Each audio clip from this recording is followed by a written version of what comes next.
कोथिंबीर 8 ते 10 दिवस ताजी टवटवीत राहण्यासाठी. आपण जेव्हा बाजारातून कोथिंबीरची जुडी आणतो तेव्हा पाणी मारलेली जुडी आणायची नाही. पाण्यामुळे कोथिंबीर लवकर सडून जाते. एक सुती रुमाल किंवा सुती कापड घ्यायचा. कोथिंबीर निवडून घ्यायची. कोथिंबीर कोवड्या काड्यासहित तोडून घ्यायची.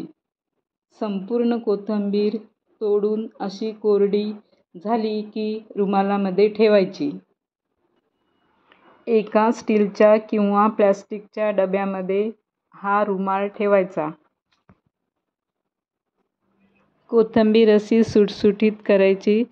डब्याचं झाकण बंद करायचं आणि डबा फ्रीजमध्ये ठेवायचा. 4 ते 5 दिवसात डब्यातला कापड ओला होतो. हा ओला कापड काढून पुन्हा कोरडा कापड घालायचा. अशा पद्धतीने जर आपण कोथिंबीरची साठवण केली तर 8 ते 10 दिवस आपली कोथिंबीर ताजी टवटवीत राहील आणि आपल्याला स्वाद घेता येईल.